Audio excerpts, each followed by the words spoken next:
Hello? Yeah, I'm going. Right. So we've been doing these little hip pocket lessons for the Tier 1 civilian, if you like. And they could relate to a myriad of things. One thing that they might relate to is, how do you sharpen your senses?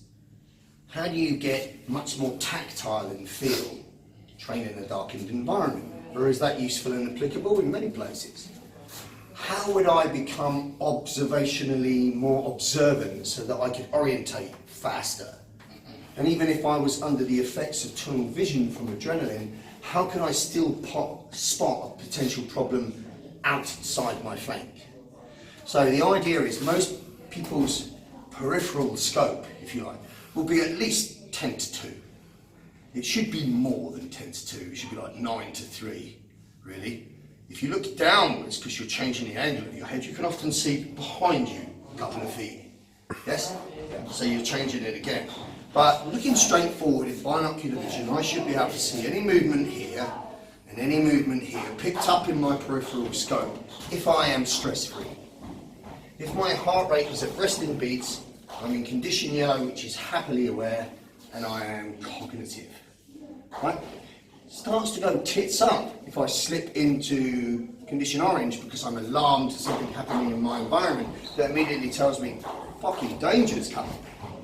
Now the effects of adrenal stress will kick in, the amygdala will trigger the alarm, the heart rate will start to escalate, and amongst many other side effects that will start to kick in during this natural biochemistry, one will be a tunnelling of my vision, what's called positional asphyxia. And it can tunnel really quite badly, particularly if it is adrenal dump. So adrenal dump means sudden stimulus, no previous intel, oh fuck, I'm alarmed. That's the hardest type of adrenaline to deal with, to control. So imagine in a situation where you're in an active threat scenario, your first intel that you're under threat is guy next to you's been axed in the head. You've just been hit with spray, arterial spray, and you're that. That would be adrenal dump. That's why it's very useful to stay observant and inside your OODA loop, so you could spot potential pre-intel that led way before that. Does that make sense? Yeah. But what we are talking about is, if it's a stimuli that's suddenly in building and my tunnel vision is starting to get closure, I need to understand two things. First, any person that you're dealing with potentially will have a weapon.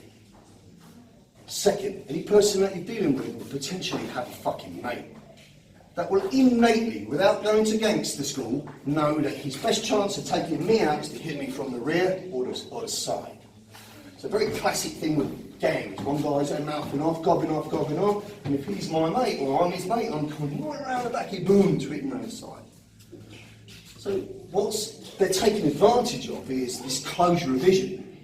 You know? And I want you to, if I made you do a drill, where he's holding the pads for you, you're just blamming the pads, where do you think your focus is? Right here. Which means if at any one point, unannounced to me, one of you come up and hit me in the head, I wouldn't fucking see it. Because our peripheral vision is closed. So you can, and I want you to do it right now, left down, put out your hands in front, and I want you to look at the person in front of you around their belt line. Just soft focus, so roughly where that is. And I want you to put your hands out to the side and wriggle your fingers to clear all obstacles, so you can do that.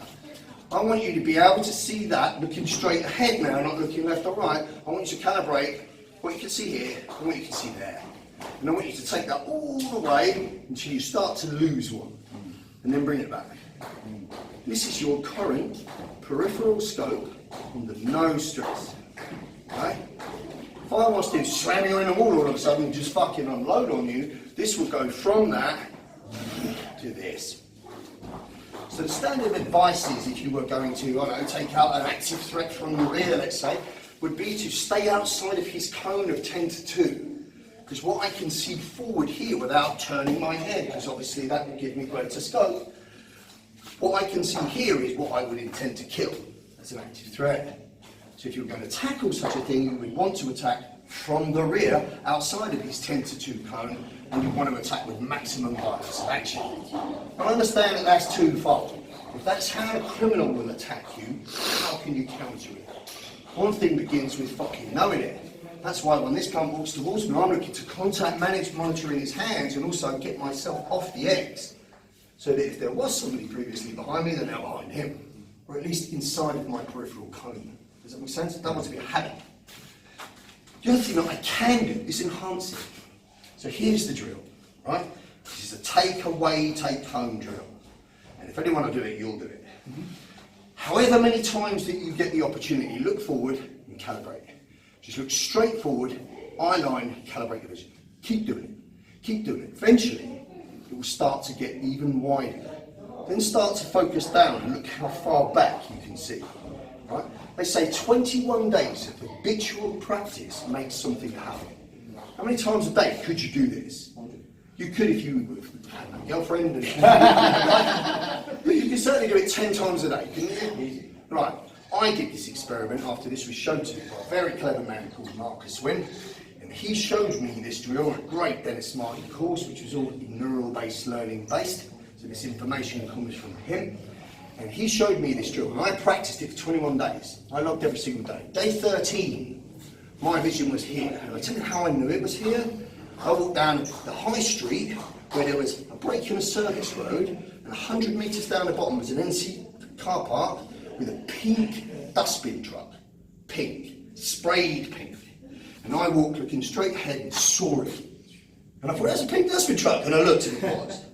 So my peripheral scope, which was previously here, in that short period of time expanded to there, which allowed me to pick that up. So what does that mean to you in any combative type of situation?